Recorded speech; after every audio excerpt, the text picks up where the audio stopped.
ce n'est pas parce que j'ai changé mon image corporelle via l'hormonothérapie, la chirurgie, que je suis devenue une femme. Le nœud au vagin est finalement qu'une conformité pour que votre partenaire prenne, lui, du plaisir, et non pour que vous en preniez. Et j'aimerais vraiment, moi, aujourd'hui, qu'on arrête de glamouriser la vaginoplastie.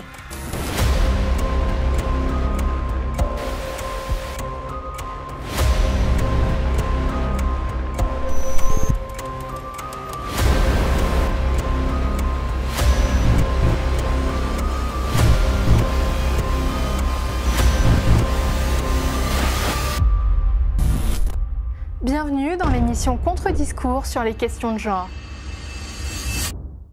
Nous sommes Dora Muto et Marguerite Stern, autrices du livre Transmania. Dans le prolongement de ce travail, nous accueillons sur notre chaîne YouTube Feméliste des personnes au discours dissident sur les questions de genre. Nous recevons aujourd'hui Madeleine Le Paulès. Madeleine est un homme qui a transitionné pour se présenter en tant que femme. Elle a fondé le collectif L'Être Trans, un collectif de personnes qui se disent transsexuelles et qui sont critiques de l'idéologie transgenre. Nous avons rencontré Madeleine pour la première fois il y a 1 an, car lorsque nous avons commencé à travailler sur l'écriture de notre livre Transmania, ça nous paraissait absolument nécessaire de donner la parole à des personnes trans qui ne se reconnaissent pas dans l'image que la communauté LGBT donne actuellement d'elles et qui ont un message totalement différent à faire passer. C'est le cas de Madeleine. Madeleine est une personne trans totalement lucide sur sa condition, une personne qui a le courage de regarder les choses en face, et pour cela, elle a toute notre admiration. Vous avez peut-être lu notre livre, et son témoignage vous a peut-être touché. Nos détracteurs nous disent parfois que nous mentons, que nous avons inventé de toutes pièces son témoignage. Eh bien si, Madeleine existe vraiment, et nous sommes ravis aujourd'hui de lui donner la parole. Alors Madeleine, bonjour. Bonjour. Nous n'allons pas faire semblant de nous vous voyer pour cet entretien. Je ne pense pas. On se tutoie dans la vraie vie, on se connaît, on échange régulièrement. Oui, depuis quelque temps. Ton témoignage figure dans notre livre Transmania. Et puis en effet, on échange aussi sur les réseaux sociaux. La première question, c'est pourquoi avoir accepté de venir t'exprimer à notre micro? Alors, je vais donner plusieurs réponses. La plus évidente à l'heure actuelle, c'est le bousculement de notre société par ce que moi j'appelle l'idéologie transgenre.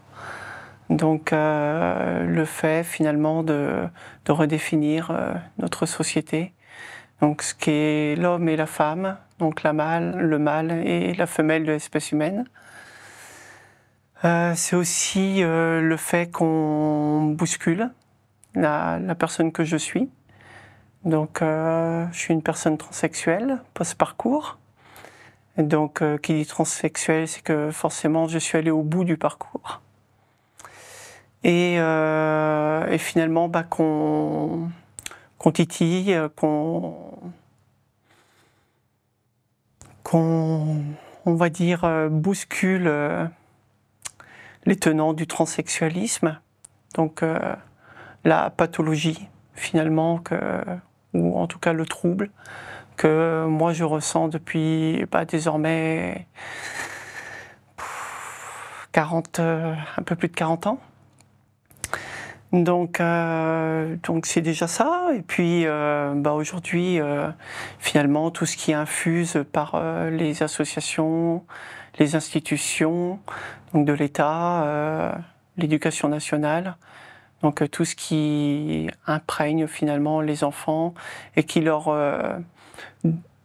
soumet des questionnements auxquels forcément ils n'auraient pas pensé et qui aujourd'hui leur pose l'état de fait, quoi.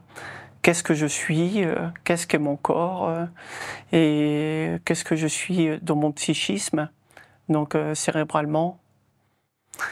Donc je trouve aujourd'hui qu'on vit en 2024 dans une société qui se fracture, où on ne sait plus décrire la réalité, donc la réalité biologique, la réalité de ce que nous sommes, ce qui a perpétué finalement notre humanité.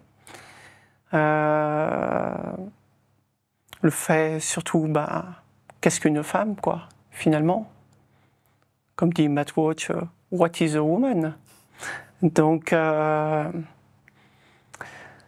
je constate que finalement, une minorité a gagné des droits, ces droits que finalement j'en profite, qui m'ont permis d'évoluer, d'avancer, d'essayer de régler un trouble qui est toujours là.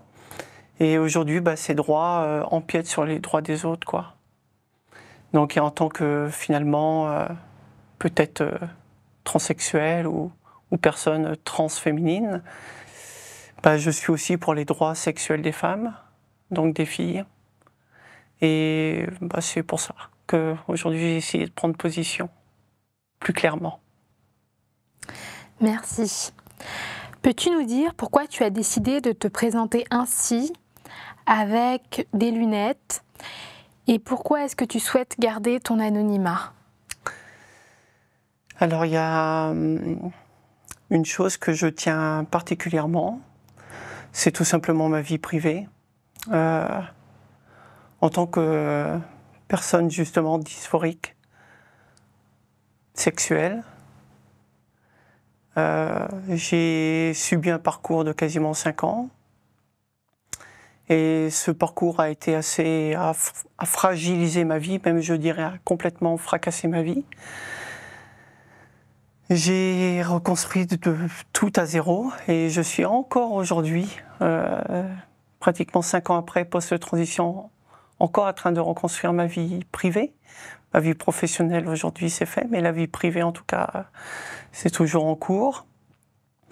Et je pense tout bonnement déjà qu'en tant que transsexuel, nous avons le droit d'avoir une vie privée.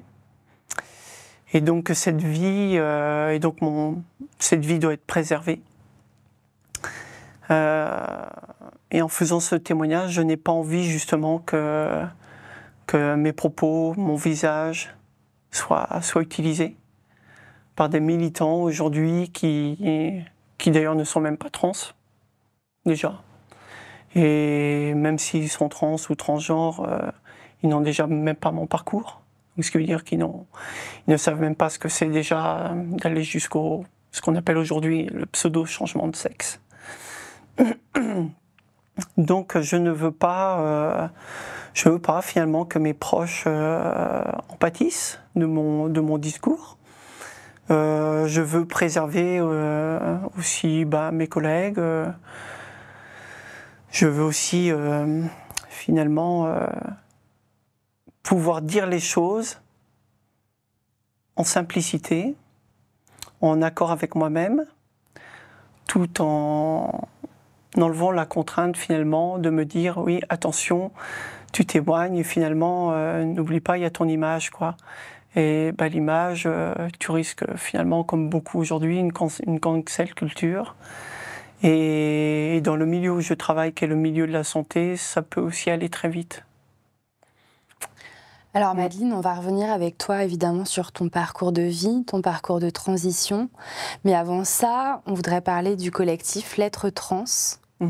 Donc tu tiens ce compte Twitter qui s'appelle Lettres Trans, sur lequel tu fais une revue de presse quotidienne sur les questions d'actualité qui touchent à l'idéologie transgenre. Tu en es très critique. Alors pourquoi est-ce que toi, en tant que personne transsexuelle, tu es critique de cette idéologie ? Pourquoi est-ce que ça te semblait important de partager ça en ligne? Et puis vous êtes combien dans Lettres Trans? Comment est-ce que ça se passe? Alors Lettres Trans, c'est parti d'un postulat simple. Nous étions, il y a 3 ans, quelques personnes transsexuelles françaises. On va dire argumentant, chacun de son côté, les propos on va dire, du parcours transidentitaire aujourd'hui. Donc on apportait des arguments, ou plutôt des contre-arguments, au vécu d'aujourd'hui et au ressenti que les personnes peuvent avoir, en tout cas le ressenti qu'ils expliquent, quoi, qui font qu'ils sont trans, quoi.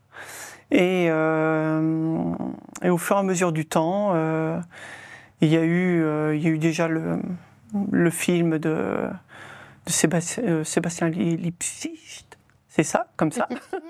Voilà, petite fille qui m'a vraiment choqué, pour pas dire foudroyé, vraiment. Il y a eu aussi le lexique trans, donc du planning familial, qui m'a aussi, pareil, bouleversé. Donc pour donner un... Et finalement, donner l'exemple. Tu peux juste expliquer ce que c'est qui t'a choqué dans le lecture? Ce qui m'a choqué aujourd'hui, c'est que déjà, pour moi, il n'y a pas de personnes trans, déjà. Il y a des hommes, il y a des femmes, il y a des mâles, il y a des femelles. Et on devient, en tout cas notre corps devient trans, notre corps sexuel devient trans, par le parcours d'une transition médicale. On ne naît pas trans. Aujourd'hui, cela n'existe pas. En tout cas, ce n'est pas démontré aujourd'hui, scientifiquement parlant. Donc aujourd'hui, on est avec une dysphorie, un trouble psychique et corporel. Donc moi, je le situe au sexuel. Et à partir de là, on essaie de trouver un moyen pour aller mieux. Et donc si on choisit ce qu'on appelle la transition médicale, donc un parcours médical pour essayer d'aller mieux et d'aller finalement vers le tenant du sexe opposé, auquel on s'identifie, ou en tout cas auquel on pense être, c'est là qu'on devient trans. Donc déjà, il y a ça. 2, il y a l'irrespect envers les hommes et les femmes de notre société, et donc notamment 51% de la population qui sont les femmes. Donc aujourd'hui, qu'on appelle personne à vulve, ou qu'on appelle personne cis ou cisgenre. Alors, je suis désolé, quoi, mais la femme n'est pas une sous-catégorie d'elle-même, quoi. Il n'y a pas les femmes cisgenres et transgenres, quoi. C'est pas sur la même ligne, ça n'existe pas. Il n'y a pas la femme et 2 branches, non. Il y a la femme, la femelle humaine. Voilà, puis c'est tout, quoi. Donc moi, ça me dérange vraiment, quoi. Parce que finalement, on me retire aussi, quelque part, mon identité et mon parcours. On m'étiquette en tant que trans. Alors déjà, je ne m'étiquette pas du tout dans la société. Je ne parle pas du tout de mon parcours transsexuel. Et d'ailleurs, aujourd'hui, je refuse ce terme-là. Je l'utilise pour l'interview, mais je le refuse, je le réfute. Pour moi, je suis une personne dysphorique de la personnalité, donc corporelle, sexuelle. C'est ça, le tenant. C'est le tenant de mon trouble. C'est ça qui fait qu'au bout de, finalement, 35 ans de vie, j'ai décidé d'aller vers. Mais c'est pas parce que je serais né trans ou parce que j'aurais soi-disant un esprit féminin dans un corps masculin, ou alors que Dame Nature se serait trompée en me faisant naître dans le mauvais corps. J'ai l'impression aujourd'hui qu'en France, on oublie que le sexe est déterminé in utero et qu'il est lisible par échographie au bout de 3 mois de gestation. Donc pour moi, il y a vraiment un gros problème. Ces associations financées par nos propres impôts sont un problème.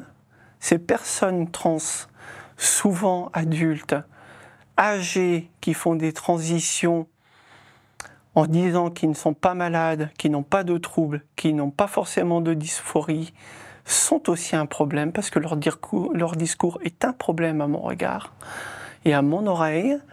Et aujourd'hui, je suis venu justement parler de mon parcours et de ce trouble qui m'habite et qui m'habitait avant la transition, qui m'habite encore aujourd'hui et finalement qui est toujours étudié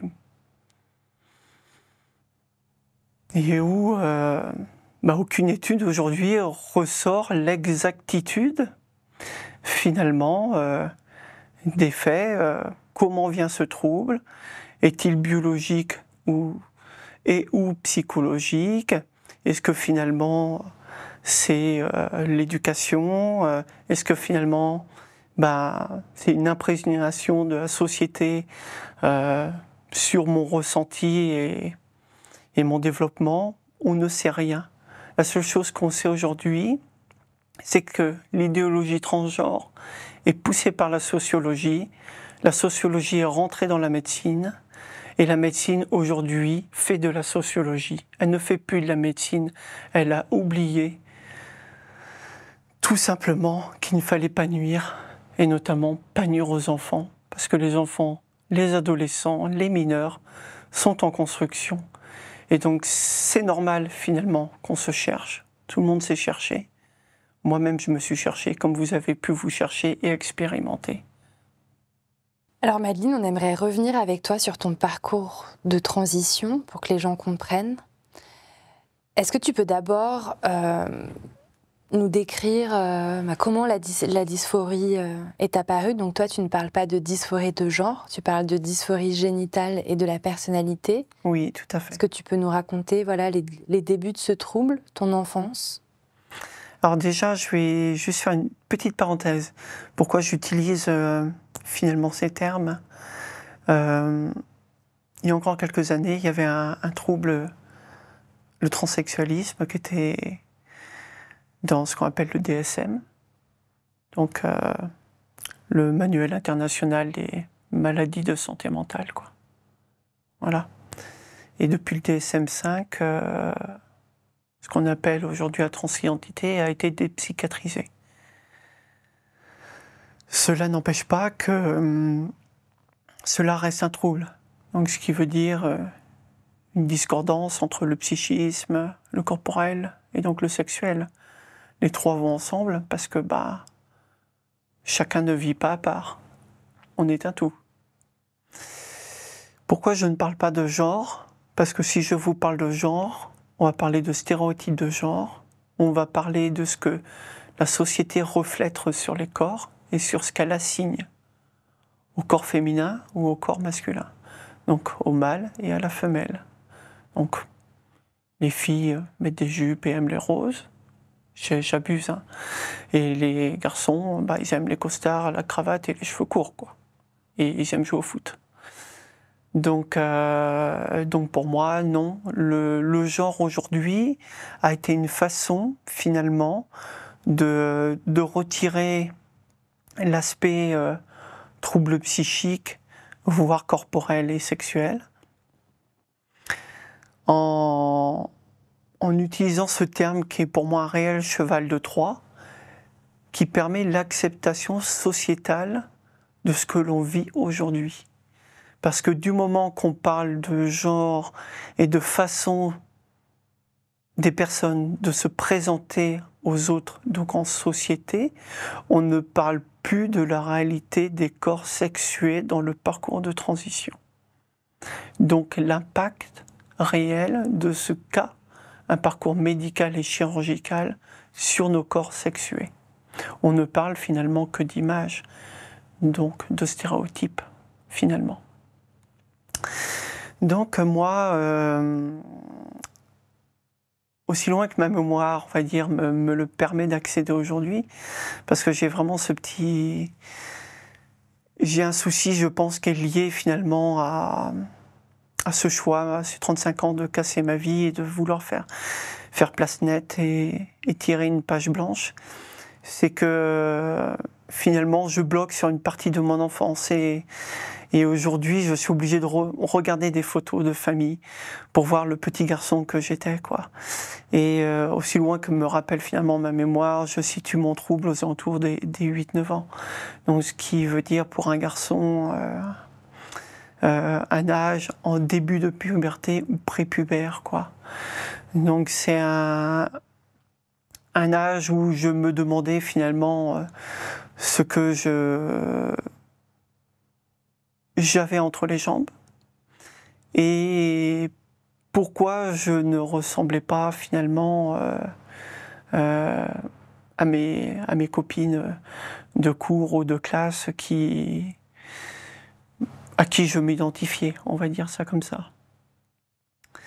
Donc ça a commencé par cela, par ces pensées et ce regard sur mon corps qui qui était différent, je pense, des petits garçons de mon âge, quoi. À l'entrée en 6e, donc j'avais 11 ans, c'est un âge où finalement, inconsciemment, j'ai commencé à faire ce qu'on pourrait appeler du transvestissement. Donc finalement, j'associais mes idées finalement d'un corps dont finalement j'avais du mal à vivre ou à comprendre. Je l'associais avec ce que finalement les filles, elles, portaient et faisaient, quoi. Donc finalement, j'allais sur les stéréotypes de genre féminin et en cachette, avec les habits de ma plus jeune tante. Ma plus jeune tante a 5 ans de différence avec moi. Je me transvestissais chez mes grands-parents et devant la glace, je m'imaginais la fille que je pensais être, ou en tout cas que j'aurais désiré être, parce que je pense qu'il y a une différence entre les deux termes. Penser, c'est croire qu'on est, et désirer, c'est être conscient que finalement je suis un petit garçon. C'était le cas, j'étais tout à fait conscient d'être un petit garçon. Et j'étais aussi tout à fait conscient d'avoir des pensées et donc des manies. Aujourd'hui, moi j'appelle ça des déviances du comportement, finalement, qui me faisaient aller vers tout ce qui était stéréotypes sociaux féminins, quoi. Donc à partir de ces 11 ans et ce début de transvestissement, c'est allé assez crescendo. Très jeune, j'ai été responsabilisé par ma mère, qui était finalement mon seul parent.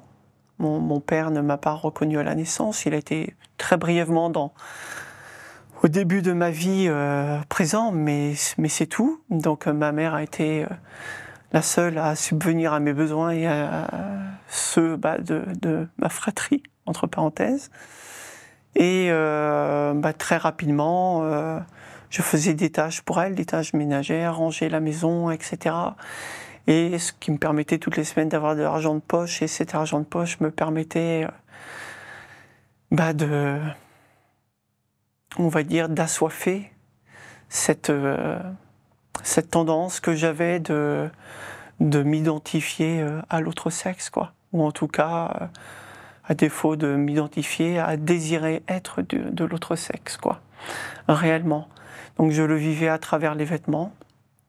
Ça m'arrivait très régulièrement de finalement dessiner le corps que je n'avais pas, quoi. Je bloquais le peu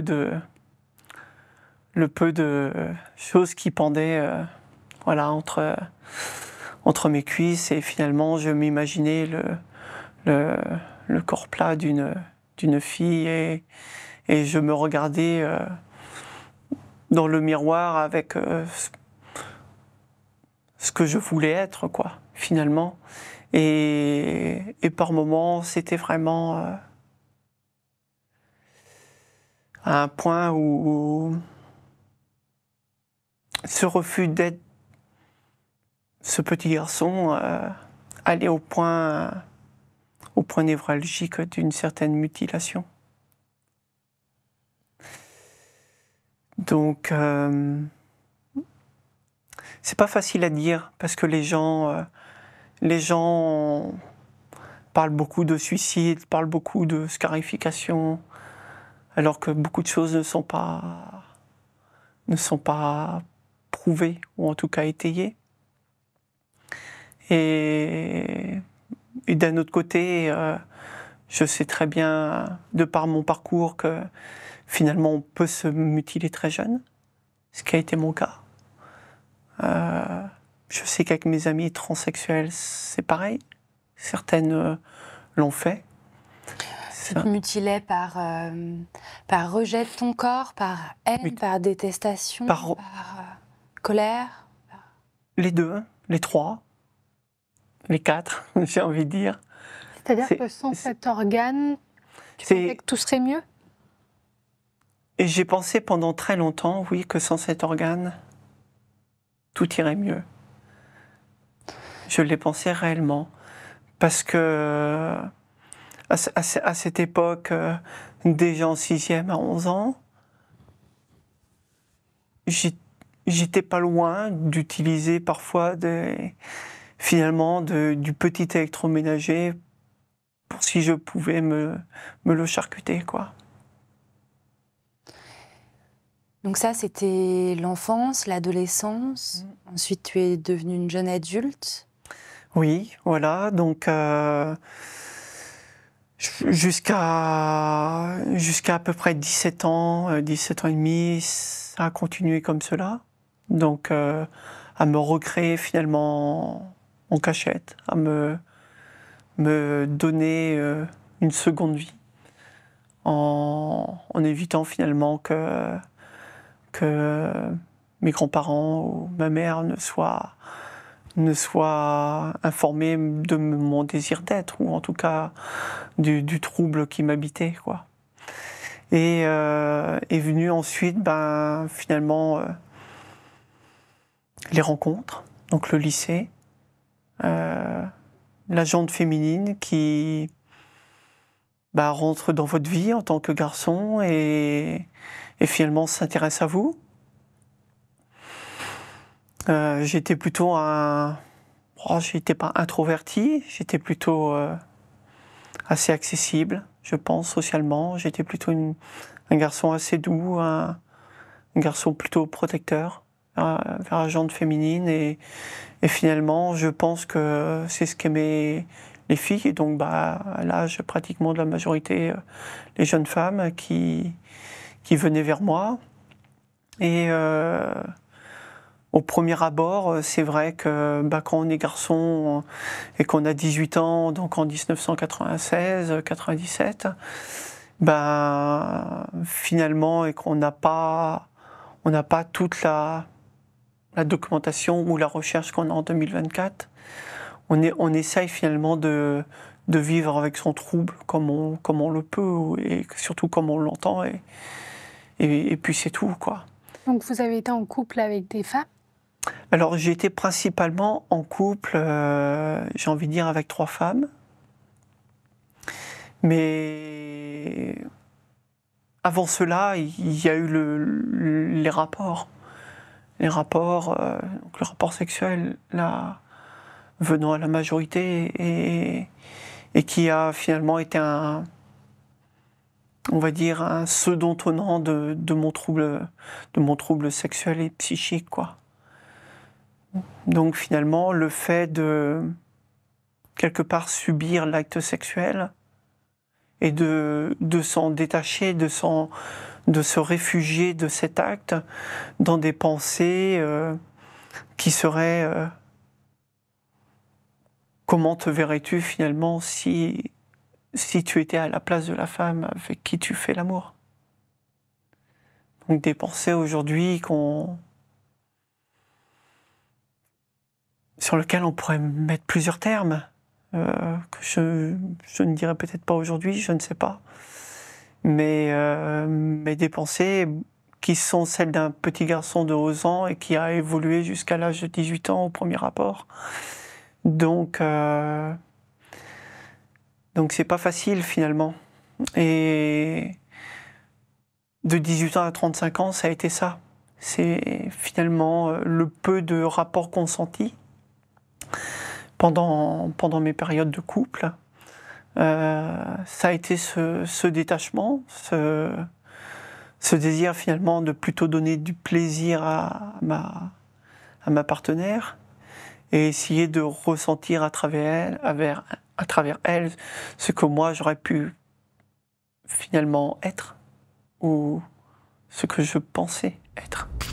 Pour nous soutenir, n'oubliez pas de vous abonner à cette chaîne, de liker cette vidéo, de la partager sur vos réseaux, d'activer la petite cloche pour être prévenu de la mise en ligne de nos nouveaux contenus.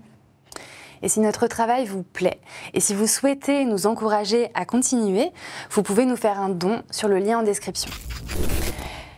Et alors, Tu as commencé à transitionner médicalement à l'âge de 35 ans. C'est cela. Comment est-ce que ça s'est passé? Pourquoi est-ce que pour toi c'était important de prendre ce temps? Alors ça s'est vraiment passé crescendo. Ce trouble, vraiment, pour moi, il est prégnant, quoi. Pour moi, il s'est installé avec le temps. Et je considère qu'aujourd'hui, ça devrait être une donnée, ce temps. C'est que je pense qu'on ne peut pas faire ce choix de vie, parce que ça reste un choix de vie, finalement, de faire une transition ou non, si on n'a pas vécu ce trouble. Donc si finalement on n'a pas essayé de vivre avec le corps que la nature nous a donné, et donc ce que mon père et ma mère m'ont donné. Et donc les 35 ans, mon choix s'est fait en plusieurs étapes. Déjà, j'étais en couple depuis pratiquement 7 ans, et cette femme formidable, avec qui je ne suis pas aujourd'hui et qui m'a quitté, à cette époque, acceptait finalement mes déviances, mes désirs d'être, et du moment que ça restait dans le cadre privé, et principalement le week-end ou le soir, et souvent sorti loin de notre lieu d'habitation, quoi. Et c'est vrai que jusqu'à cet âge de 35 ans, j'arrivais à faire coïncider finalement ma vie professionnelle, ma vie familiale, bien que cachée, malheureusement, et ma vie amoureuse, quelque part, même si aujourd'hui elle est tout autre. Ça, je vais l'expliquer un peu plus tard. Donc j'arrivais à tenir les 3 pans de cette vie, quoi. Et c'est finalement mon désir d'évolution professionnelle. Donc le fait de vouloir évoluer dans mon secteur d'activité, et le fait d'arriver à un poste de direction et de management qui m'a pris énormément de temps, plus de 60 heures par semaine, qui ne me permettait plus finalement de me recréer. En tout cas, moi, ce que j'appelais à l'époque me recréer, donc me vivre en tant que, qui a fait qu'en 2014, je suis arrivé à la limite d'un burn-out. Il était vraiment temps que je cesse cette activité professionnelle, parce que physiquement et mentalement, cela me pesait, et d'autant plus, cela imprégner mon trouble de l'enfance encore plus profondément, quoi. Finalement, je ressentais un manque, même plus qu'un manque. C'était... Ouais, je veux pas...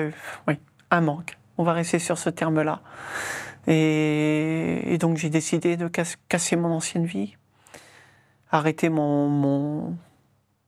ce poste professionnel, prendre 6 mois de réflexion avec ma compagne de l'époque, faire des recherches, consulter des associations, rencontrer des personnes comme moi, finalement. En tout cas, le peu que je pensais qu'il y avait comme moi. Et en septembre 2014, j'ai décidé finalement de faire ce parcours et redémarrer une page blanche en pensant finalement que la vie s'était peut-être trompée et que je pouvais être. Et la littérature que j'avais à l'époque et finalement les vécus, les témoignages que j'avais me pensaient que finalement je pouvais devenir, en tout cas une femme, en tout cas au-delà d'une femme sociétalement parlant ou socialement parlant. Et donc le parcours de transition médicale, concrètement, ça a été quoi? Tu as commencé par quoi? Ben, ça a été très simple. Hein, j'ai saisi le fait que finalement la sécurité sociale en France nous permet le libre choix des médecins. Donc à l'époque, en 2014, dans mon département, il n'y avait pas du tout de structure adaptée, je veux dire de centre hospitalier universitaire, par exemple. Et donc je suis passé simplement par le médecin traitant qui me suivait depuis 10 ans.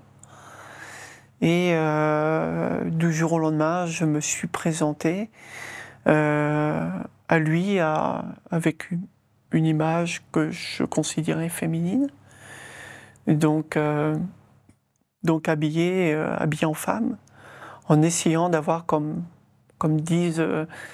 on dit dans le monde trans, un passing, en tout cas une image de soi qui reflète la féminité et qui permettait finalement d'exprimer plus facilement mon désir d'être à ce médecin qui me connaissait, quoi, et qui connaissait mon parcours, mais finalement pas moi ce que j'appelle mon trouble ou ma pathologie psychique et corporelle que je cachais et que je n'avais jamais finalement dévoilé, quoi. Pour moi, ça reste, même là encore aujourd'hui, à vous en parler, ça reste une certaine honte de se dire que finalement j'ai voulu aller jusqu'à me mutiler et que j'ai vécu caché, quoi, finalement. Il a fallu vraiment ce déclic pour m'exprimer et exprimer ce trouble et ces pensées qui m'habitent, quoi. Et alors justement, ce médecin traitant, qu'est-ce qu'il vous a dit? Ce médecin traitant, c'est vrai que je l'ai rencontré juste en parallèle de la première personne comme moi que j'avais rencontrée. C'est vrai que pour moi, à l'époque, j'étais la seule personne. Ce médecin traitant allait en fin de carrière et j'étais sa seule personne transsexuelle de sa carrière. Et donc naturellement, cette personne s'est renseignée et m'a fait passer une batterie d'examens. Donc à vérifier justement ma biologie, justement mes chromosomes, donc via un karyotype, si j'avais des dérèglements hormonaux ou pas.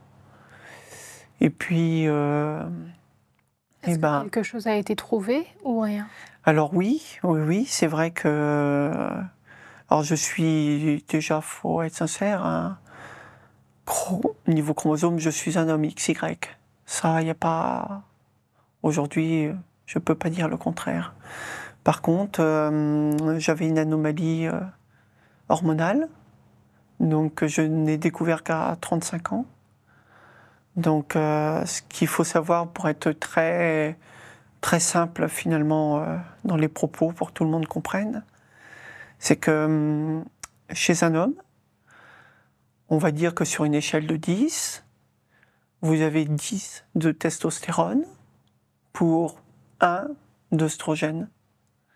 Bon, moi j'avais 10 de testostérone et 7 d'œstrogène. Donc j'avais un dérèglement hormonal. Et au point où finalement, c'est vrai que la silhouette que j'avais à 35 ans reflétait un phénotype plutôt quand même assez féminin, même si finalement j'avais quand même des caractères secondaires masculins comme la pilosité faciale, mais tout le reste du corps était pratiquement imberbe à part quelques petits poils qui se promenaient par là, quoi. Et sur le niveau génital, je n'ai jamais eu de pomme d'Adam. J'avais une voix plutôt dans la moyenne des médiums, pas des médiums féminines, on va dire. Donc, ça a été pour moi, finalement, la preuve que quelque chose n'allait pas. Et c'est vrai que les premiers médecins que j'ai rencontrés ne se sont pas arrêtés sur cette donnée. C'est une donnée aujourd'hui dont je parle peu parce que finalement je n'ai pas de réponse.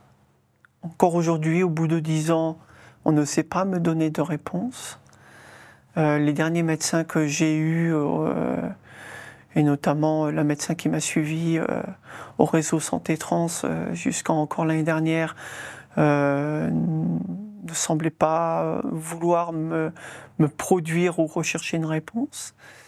Et aujourd'hui, même là, à l'heure actuelle, à l'instant T, je suis à nouveau en train de changer finalement d'endocrinologue pour essayer d'aller un petit peu plus loin dans des analyses, bien que même je sais que aujourd'hui, avec ma chirurgie sexuelle,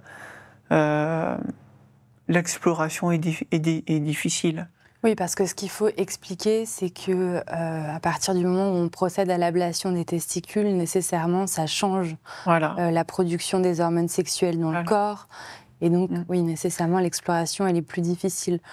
Nous, avec Dora, dans notre livre, on parle de cette particularité hormonale que tu avais.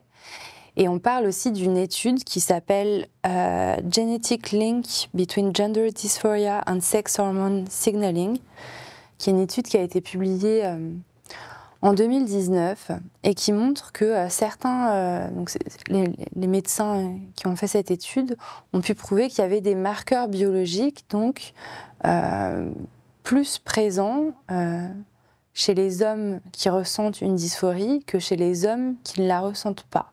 Et donc les conclusions de cette étude, c'est que ces personnes-là auraient été exposées à des variations hormonales in utero et que ça aurait pu avoir un impact sur l'architecture de leur cerveau. Qu'est-ce que tu penses, toi, de ça? Qu'est-ce que tu penses du fait que, ou plutôt, est-ce que tu penses que cette variation hormonale, ce désordre hormonal, il aurait pu finalement modifier l'architecture de ton cerveau? Et est-ce que ça te soulagerait quelque part que le corps médical en fait se saisisse un peu plus de cette question et te donne en fait de vraies réponses? Parce que j'ai l'impression que là c'est un peu le flou. Ah, c'est un peu plus que le flou. Ouais. C'est finalement, aujourd'hui on fait des transitions médicales sans finalement avoir tous les tenants et les aboutissants.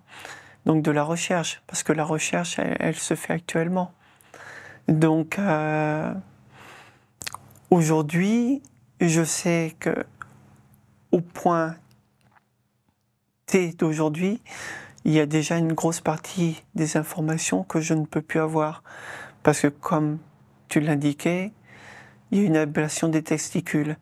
Et principalement, donc tout ce qui est le tissu adipeux autour des testicules qui aurait pu justement engendrer une hyperœstrogénie. Donc via un dérèglement justement.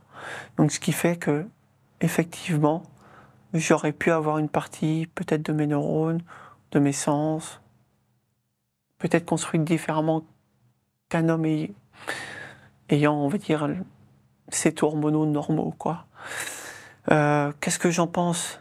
Je pense que toute étude est bonne à prendre parce que aujourd'hui ce n'est pratiquement que des suppositions. Aujourd'hui, rien n'est prouvé. Le peu d'études qui ont été faites sont faites avec d'infimes groupes, parce qu'il faut le dire quand même, ça représente vraiment une très petite minorité.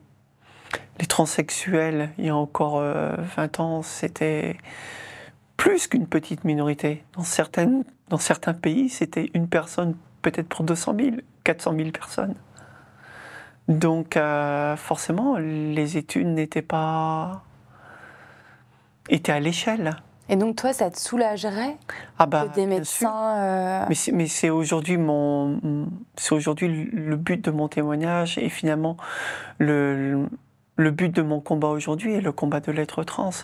C'est que finalement la transition médicale et hormonale n'a pas réglé le questionnement que nous avons. C'est que finalement le trouble est toujours présent. Comment il se... Voire prégnant. C'est-à-dire, parce que maintenant, tu as l'apparence d'une femme, tu as une génitalité où voilà, il y a eu une imitation d'un vagin. Donc, en quoi le trouble continue malgré tout? Comment ce trouble se présente Pour moi, il reste une dissonance entre finalement l'être et le paraître, quoi. Donc l'être psychique et finalement mon corporel. Ce n'est pas parce que j'ai changé mon image corporelle via l'hormonothérapie, la chirurgie, que je suis devenue une femme. Mon chirurgien, Dr Brassard, l'écrivait sur mon certificat, je lui ai fait une vaginoplastie, une pénectomie, etc. Elle est une femme, mais ça ne se passe pas comme ça. On ne devient pas femme parce qu'on est passé 2 heures dans un bloc. Donc, je ressens toujours ce qu'on appelle aujourd'hui une incongruence, donc finalement une dissonance entre mon corps et mon psychisme. Je sais bien que je suis né homme, mais je sais aussi que je ne suis pas totalement femme. Et cela se vit avec un corps aujourd'hui qui représente peut-être plus que je pensais être ou je pense être, mais aujourd'hui qui est dysfonctionnel de par les choix que j'ai faits. Et en quoi c'est dysfonctionnel? Dysfonctionnel dans le sens où finalement j'ai envie de dire que j'ai troqué un corps qui était peut-être sain pour un corps aujourd'hui médiqué à vie et qui est mutilé, quoi. Donc certes, il y a une chose que je dis toujours, c'est que la chirurgie m'a au moins enlevé une chose. Ça, faut le reconnaître. C'est moi ce que j'appelle l'image résiduelle, ou en tout cas les psychologues appellent ça comme ça. C'est finalement enlever son sexe, c'est bien, entre parenthèses, mais ne plus l'avoir dans la tête, c'est mieux. Et donc, la chirurgie m'a enlevé ça, finalement. Plus que l'image du miroir, elle m'a enlevé cette image de moi corporellement. Donc, de ce tenant-là, il n'y a pas de souci. Ça a été bénéfique. Par contre, j'ai troqué ce bénéfice contre une non-fonctionnalité de mon corps, quoi. Je suis une personne stérile. Mes orgasmes sont très rares. Ma libido est très atténuée. La reconstitution vulvaire est correcte et peut me donner des sensations, mais c'est à un retardement à milieu de ce que j'avais précédemment, même si je détestais mon sexe. Ça n'empêche pas, je sais qu'il fonctionnait. Je ne suis pas fou ou folle. Je sais très bien ce que j'avais en termes de fonctionnalité. Et puis finalement l'ersatz, quoi. Finalement ce choix de se dire une femme c'est une vulve, c'est un vagin. C'est plus ça. Certes, il y a l'utérus, etc. Mais quand on signe pour une telle chirurgie, on sait très bien vers quoi on va. Il ne faut pas se leurrer. On sait très bien que la greffe utérine chez l'homme n'est pas encore faisable ou plausible. Et donc aujourd'hui, c'est aussi cette sensation sexuelle de justement à rien ressentir qui me fait remettre en question mes choix, ce choix de réassignation. Alors, même la réassignation sexuelle aujourd'hui, je trouve que le mot est biaisé, parce que dans réassignation, finalement, c'est qu'on renvoie ton corps vers un corps féminin et on te crée un sexe féminin. Sauf que finalement, ce qu'on crée, c'est une conformité esthétique. Donc ma vulve marche partiellement. Certes, j'ai des grandes lèvres, j'ai des petites lèvres. J'arrive un tant soit peu, grâce au liquide séminal, d'avoir une irrigation de ma cavité vaginale et avoir une certaine lubrification. J'ai beaucoup de chance déjà d'avoir ça. Beaucoup de trans n'ont déjà même pas la moitié de ce que j'ai. Est-ce que tu peux l'expliquer, ça? Je ne suis pas sûre que ce soit clair pour les gens qui nous écoutent. Alors, comment je peux vous expliquer ça? Si ça ne te gêne pas. Non, non, non, ça ne me gêne pas. Mais finalement, quand vous êtes un homme, bon, vous avez la production de spermatozoïdes, et pour transporter les spermatozoïdes, donc des bourses, faut un liquide séminal, et donc qui permet justement d'éjecter les spermatozoïdes par l'urètre de l'homme, quoi. Donc quand la chirurgie est correctement faite, ce qui a été mon cas par Dr Brassard à Montréal, finalement on peut garder cette espèce de faculté finalement que le liquide séminal va s'écouler au niveau des lèvres et va rentrer dans la cavité vaginale pour lubrifier le rapport, quoi. Donc c'est quelque chose qui n'est pas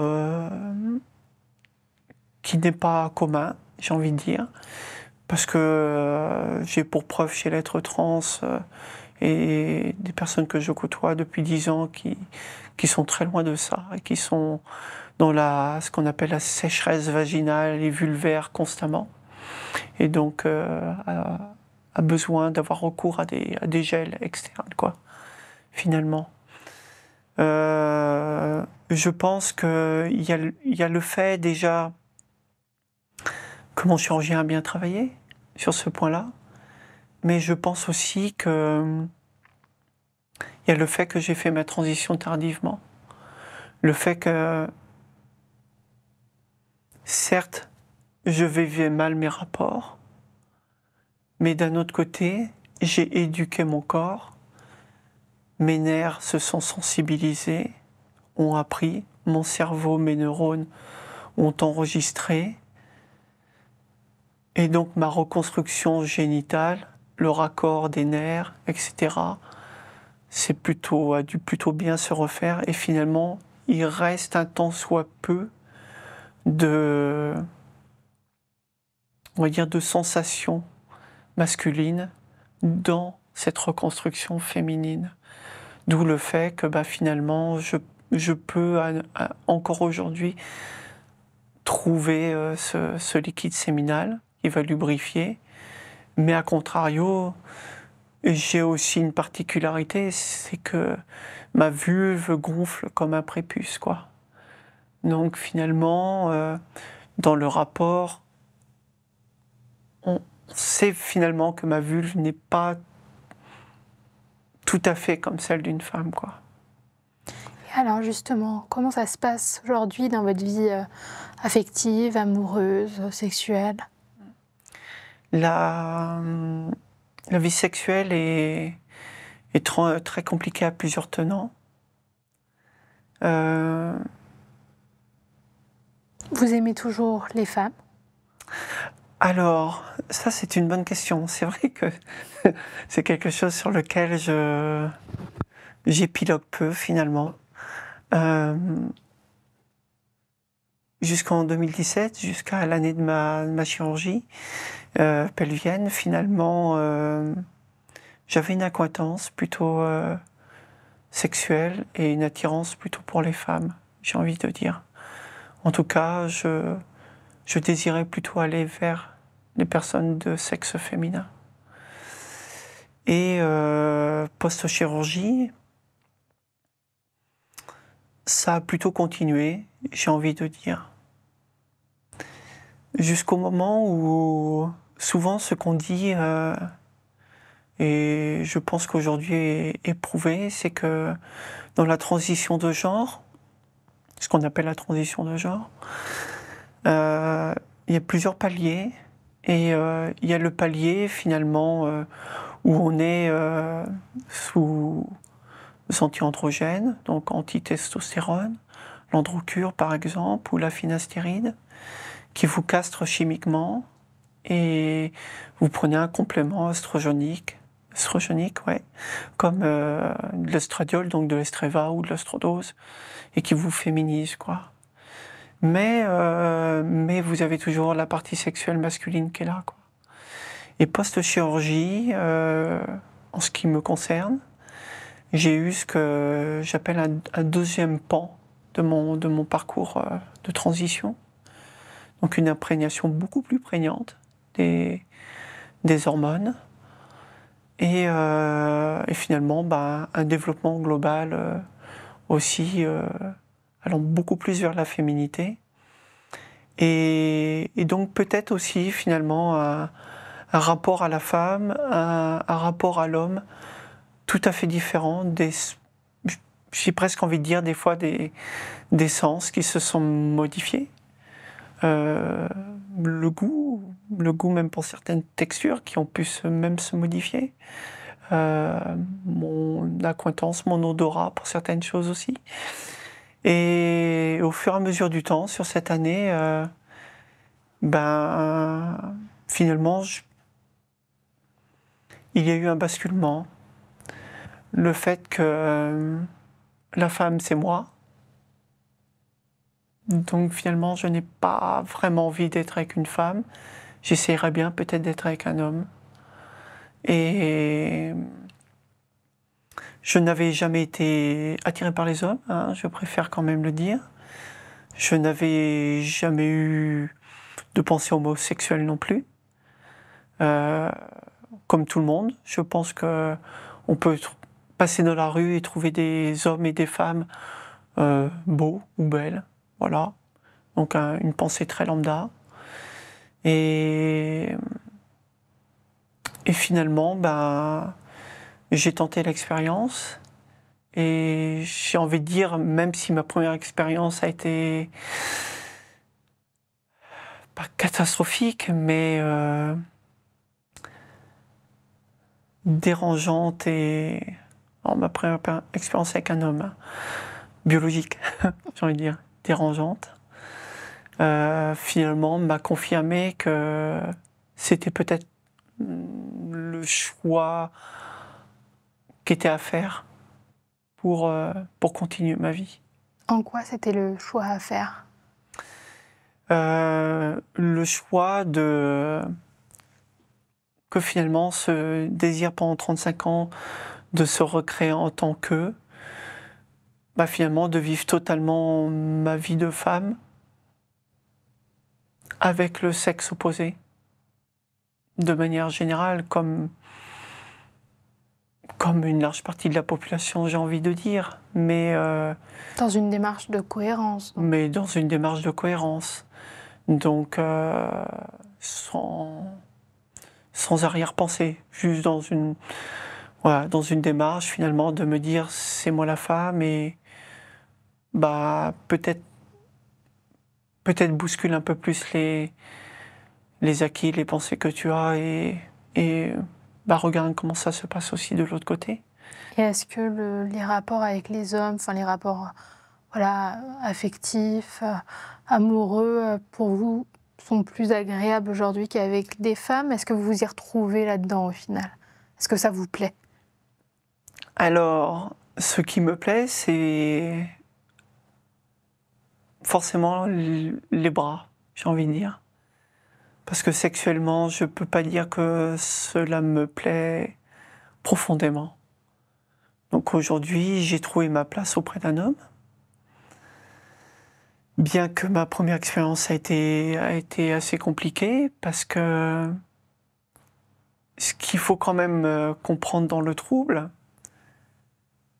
c'est que vous allez vers le fait de devenir une femme, mais si vous allez vers un homme, vous allez aussi vers tout ce que vous avez rejeté. Donc psychologiquement, il y a quelques marches à passer, quoi. C'est difficile, traumatique, après ça, de toucher le corps d'un homme ? Je peux vous dire que mon premier rapport, ça a été le 24 décembre 2017. Il a fallu 6 heures pour que je fasse mon premier rapport. Il a fallu 6 heures que je caresse le torse de cet homme, sa barbe,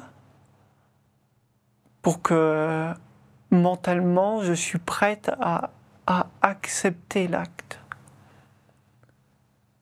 Ce qui a été douloureux, en fait, c'est que ça te rappelait ton corps d'avant. Tout à fait. C'est ça te Tout à renvoyait à Ouais. une sensation dysphorique.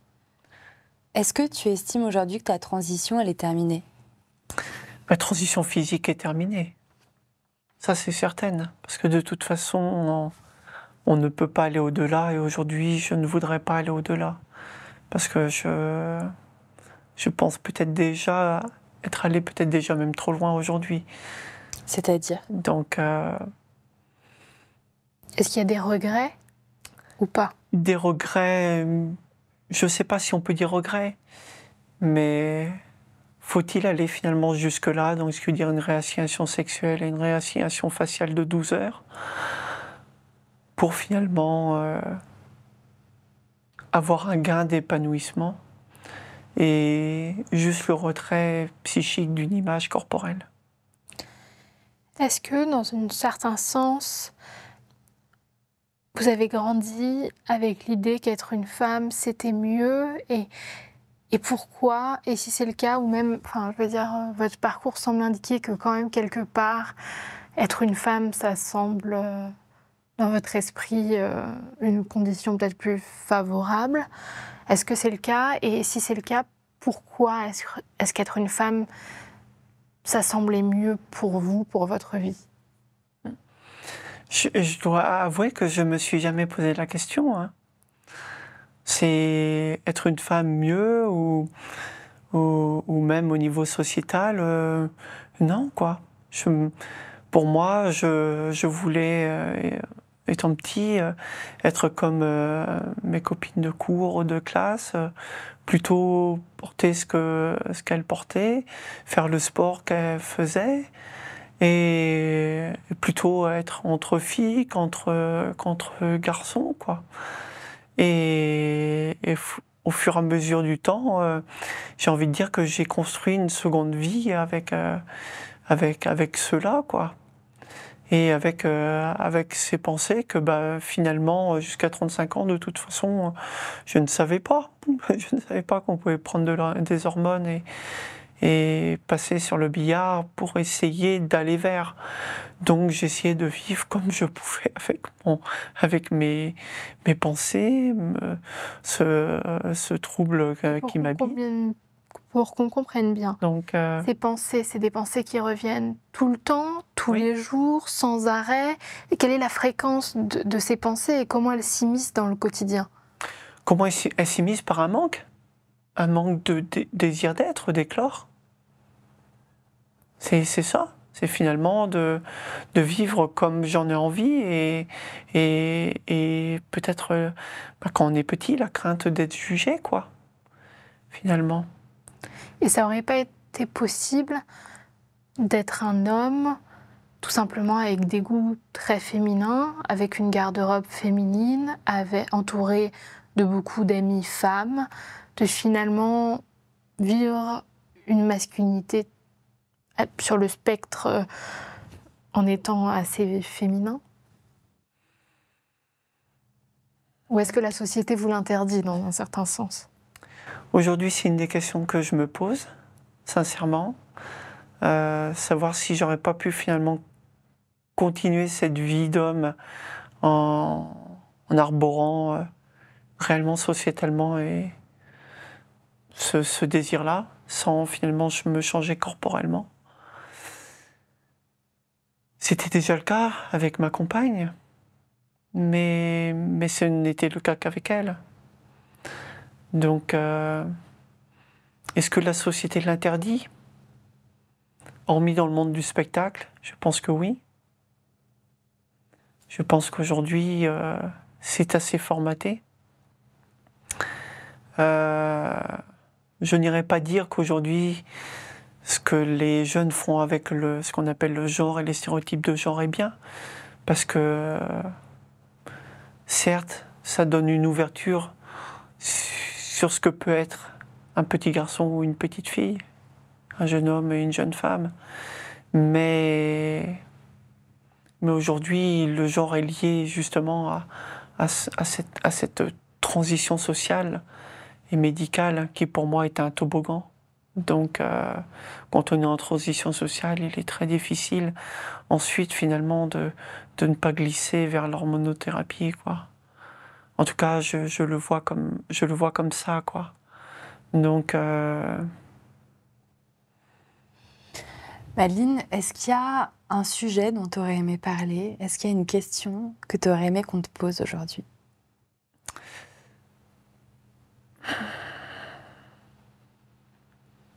il y a ce point quand même sur la sexualité qui est... Faut vraiment... Déjà, il faut comprendre que sur les trans, je vais mettre les trans de manière générale, si on prend les chiffres, il n'y a que 18% des personnes qui sont comme moi, donc qui sont allées jusqu'au bout de leur transition. Donc, je pense que déjà, il y a un certain danger pour les espaces sexués, pour ceux qui ne sont pas finalement réassignés, quoi. Je pense que moi-même, en tant que personne transsexuelle, j'aurais du mal à voir dans mes vestiaires une personne qui aborde un corps qui est entre deux. Donc je peux comprendre aujourd'hui que vous, des femmes, vous vous posez la question d'avoir des corps entre deux dans vos vestiaires, dans vos espaces sexués. Il y a aussi ce tenant à nouveau sexuel, donc ce rapport finalement. J'ai vraiment besoin, je pense aujourd'hui, de faire comprendre que aux États-Unis, il y a des médecins transaffirmatifs qui le disent vraiment, que finalement, parfois, il vaut mieux peut-être faire une vulvoplastie qu'aller vers la vaginoplastie. Et aujourd'hui, si je témoigne aujourd'hui ici, c'est aussi pour cela. C'est que le nœud au vagin est finalement qu'une conformité pour que votre partenaire prenne, lui, du plaisir, et non pour que vous en preniez. Parce que cela reste une partie inerte du corps qu'il faudra finalement entretenir. C'est-à-dire? Entretenir dans le sens où, si vous n'êtes pas avec un homme biologique, finalement, il faudra l'entretenir avec des dilatateurs ou ce qu'on appelle des bougies. Pourquoi ça ne se referme pas? Voilà, tout simplement. Donc pour ne pas perdre le bénéfice de la chirurgie, donc la profondeur et l'élasticité de la cavité et donc le diamètre, quoi. C'est vrai qu'aujourd'hui, j'avais pensé venir avec, vraiment, pour montrer ce que c'était et finalement ce que représente l'objet, qui n'est clairement pas glamour, froid, rigide, et qui vous inflige une souffrance. Tous les jours? Bien sûr, pendant 1 an, minimum. Et sur les premiers mois, c'est 4 fois par jour. Donc on est bien d'accord que c'est une plaie au départ. Je suis plus que d'accord, c'est une plaie béante et qu'il faut entretenir en élasticité pendant sa cicatrisation. Donc ce qui veut dire que au fur et à mesure du temps, elle va cicatriser certes, mais elle peut aussi produire de la surcicatrisation, qu'on appelle de l'hypergranulation, donc qui va créer peut-être de nouvelles plaies. Ça crée des excès de peau aussi. Des excès de peau, voilà, qu'il faudra justement traiter au nitrate d'argent, et qui retarde aussi la cicatrisation, qui donne des saignements, de la douleur, des irritations. J'aimerais vraiment, moi, aujourd'hui, qu'on arrête de glamouriser la vaginoplastie. La vaginoplastie, c'est un terme avant tout utilisé chez les femmes. C'est quand on accouche, qu'on a malheureusement, qu'on accouche par voie basse, qu'on a un déchirement, et on va faire une vaginoplastie, on va reconstruire. pour que la femme retrouve quelque chose de naturel par rapport au passage du bébé. La vaginoplastie trans, c'est avant tout de l'ablation et de la reconstruction. Donc, est-ce que vous pensez au final que c'est éthique de la part des médecins de proposer de telles chirurgies? La chose qui n'est pas, alors, la chose qui n'est pas éthique, c'est le fait de glamouriser la chose. C'est de dire, elle est une femme, ou tu vas devenir une femme par rapport à cette chirurgie, et surtout, elle est fonctionnelle. Elle est semi-fonctionnelle si on a de la chance. Elle n'est pas fonctionnelle si on n'a pas de chance. Elle n'est pas fonctionnelle si on a été sous bloqueur de puberté au stade Tanner 2. Donc, il n'y a pas à se leurrer. Est-ce que vous avez cru que pour votre cas, ça serait fonctionnel? Est-ce qu'on vous a vendu ça? Oui. Oui. En allant chez Dr Brassard, je vais être honnête, je vais reprendre les termes du psychologue qui me suivait à cette époque. J'avais le choix d'aller ou chez Morel Journel à Lyon. J'avais fait une première démarche. Et le temps d'attente du premier rendez-vous était assez long. J'avais fait une démarche sur le docteur Stanislas Monstret en Belgique, à Gand. Et donc la démarche à Montréal. Et je me rappellerai toujours l'analogie, la comparaison faite de mon psychologue sur l'automobile. En France, vous aurez une 2 chevaux. En Belgique, vous aurez une Clio. Chez Brassard, vous aurez une Ferrari. D'accord.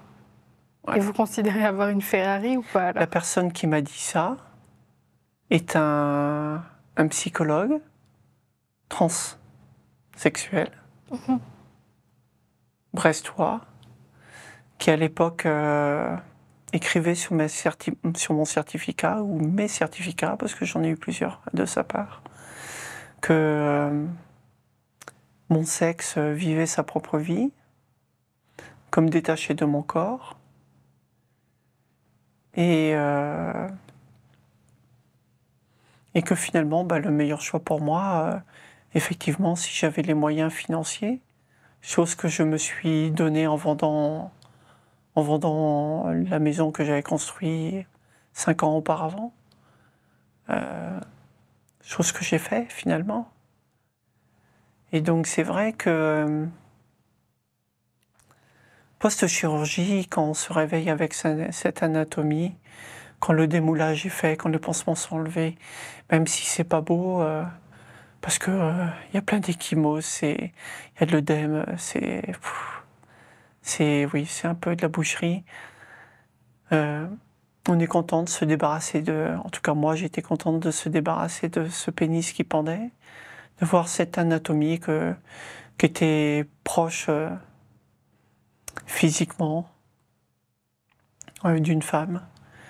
Mais post-soin, c'est vrai que ce qu'on appelle souvent l'euphorie, finalement, redescend, quoi. Parce que déjà, il faut apprivoiser cette partie génitale qui n'était pas le nôtre, déjà, cette création. 2, il faut réussir dans la douleur à cicatriser. 3, il faut l'acceptation psychique de cela et de son utilisation. Parce que je peux vous avérer que finalement, entre utiliser, excusez-moi du terme, une verge et un néoclitoris, c'est pas du tout la même chose. Ce n'est pas du tout les mêmes sensations, ce n'est pas du tout la même, je sais pas si on peut dire accointance. Et puis, y a ce rapport, quoi, finalement, qui est très, très difficile, parce que dans le rapport, vous faites plaisir à votre partenaire, et vous, votre plaisir souvent est sacrifié, parce que vous ne ressentez rien, et votre plaisir néo-clitoridien vient bien après, quoi. Donc mon homme a souvent le temps d'avoir de jouissance que moi je n'ai toujours pas eu la mienne, quoi. Donc et des fois je n'ai pas la mienne et je lui fais juste plaisir tout court, quoi. Donc et ça sans qu'il le sache. Il faut aussi savoir faire la part des choses et donc vivre avec cela, tout en ayant aussi un partenaire qui a tout ce que vous avez rejeté. Pour autant, ce n'est pas... J'ai quand même trouvé un épanouissement quelque part, parce que j'ai retrouvé une stabilité dans ma vie. Et ce n'est pas pour autant que je retournerai vers une femme. Parce qu'aujourd'hui, je considère que c'est moi la femme. Est-ce qu'il y a un message que vous aimeriez faire passer aux activistes de l'idéologie transgenre?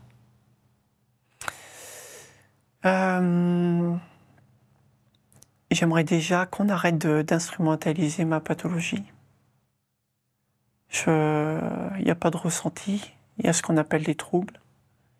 Or, après vous accolez le terme que vous voulez, psychique, corporel, sexuel. Moi j'estime avoir les trois. Mais ce n'est pas un ressenti, être une femme, ce n'est pas un ressenti, être un homme, ce n'est pas un ressenti non plus. On vient au monde d'une façon ou d'une autre. Donc j'aimerais déjà qu'on arrête toute cette novlangue, ces dictionnaires trans et qu'on revienne à la réalité des corps. Et justement, qu'on parle de la réalité des corps transitionnés, donc pas des corps trans, des corps transitionnés. Et que cette réalité des corps soit peut-être plus étudiée, plus mise en avant finalement, parce que quoi qu'il en soit demain, si j'ai un problème et que j'arrive aux urgences de l'hôpital où je travaille, même si mes collègues ne savent pas mon parcours, cela n'empêche pas, à un moment ou un autre, où ma carte vitale mentira pour moi, ou dira la vérité, une fois qu'ils ont regardé qu'effectivement j'ai été sous ALD, par exemple. Mais aussi les examens, parce que quoi qu'il en soit, je reste un homme avec la biologie d'un homme. Donc la prostate, par exemple. Donc j'aimerais que finalement on arrête de diluer les choses et qu'on accepte, en tout cas que les transactivistes acceptent les êtres qui sont. Ce qui veut dire que finalement, je ne suis plus vraiment un homme, même si j'en ai la biologie. Je ne suis pas vraiment une femme, même si j'en ai le physique. Je suis une personne entre deux. Alors souvent, on dit que faudrait reconnaître ce qu'on appelle la minorité intersexuée.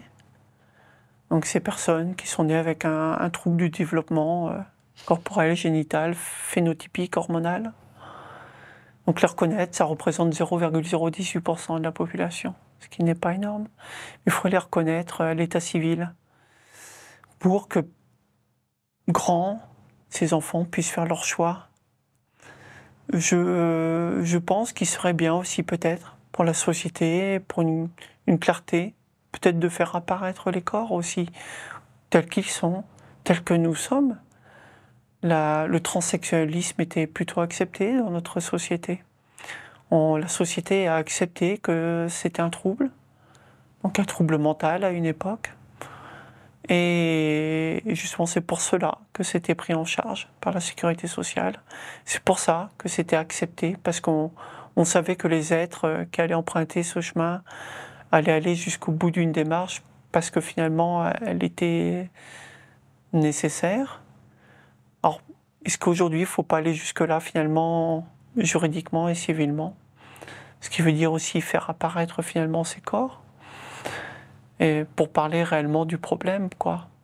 Et non d'un ressenti qui ne serait propre qu'à soi, et qui n'est pas sondable, soi-disant.